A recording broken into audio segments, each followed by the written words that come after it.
জাতীয় প্রতীকের একটা অংশ শাপলা, এটা সত্যি, কিন্তু অন্য অংশরাও তো বিভিন্ন দলের এখানে তাদের মার্কা হিসেবে আছে। আবার আপনারা যদি দেখেন যে অনেকে বলার চেষ্টা করছে এটা তো জাতীয় ফুল, কিন্তু জাতীয় ফলও মার্কা আছে।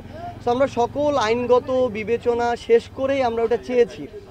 এখন আমাদের কাছে যেটা মনে হচ্ছে যে তারা সর্বশেষ যে কথাটা বলেছে যে তারা এটা দিবে না, কিন্তু এটার কারণ তারা ব্যাখ্যা করবে না। আসলে তাদের কাছে কারণ নাই, যৌক্তিক আইনগত কোনো কারণ নাই দেখেই তারা ব্যাখ্যা করতে পারছে না।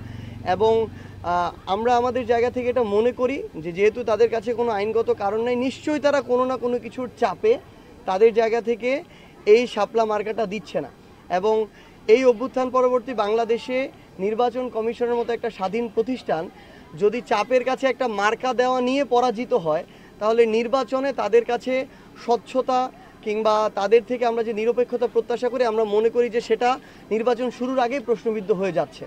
তো সেই জায়গা থেকে আমরা আহ্বান করব এবং আমরা নতুন করে আমাদের জায়গা থেকে আবেদন করেছি। আবার তারা বলল যে তারা এই মার্কাটা তাদের লিস্টে নেই, তো এটা লিস্টে ইনক্লুড করার দায়িত্ব তো তাদের।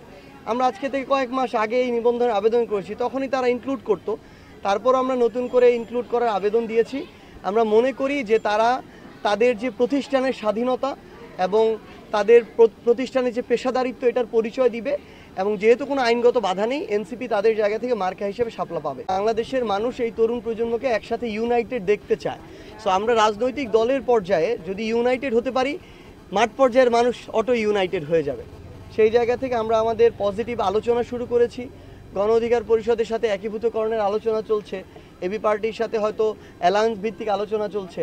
তো এটা অ্যালায়েন্স হোক কিংবা একীভূতকরণ হোক, আমাদের এই যে একসাথে কাজ করার যে আলোচনাটা, এটা সামনের দিকে এগিয়ে যাচ্ছে এবং পজিটিভভাবে এগিয়ে যাচ্ছে। আমরা মনে করি যে জনগণের আস্থার প্রতিদান দিতে এবং তাদের প্রত্যাশা অনুযায়ী নির্বাচনের আগে আমরা একসাথে জনগণের প্রতিনিধিত্ব করতে একসাথে আমরা আমাদের নির্বাচনটা করতে পারবো। এবং ইনশাআল্লাহ আমরা জনগণের সমর্থন নিয়ে সংসদে গিয়ে জনগণের প্রতিনিধিত্ব করব। মনে করি এই সুগার মিল চালুর ক্ষেত্রে পঞ্চগড় জেলার আমরা যারা মানুষ আছি, বিভিন্ন দলের হতে পারি, আমরা যেন এখানে বিভাজনটা না করি।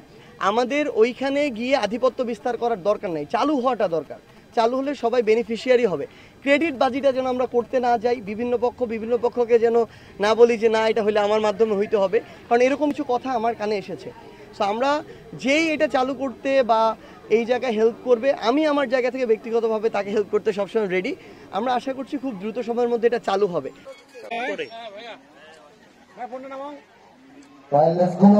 যার যার কাছে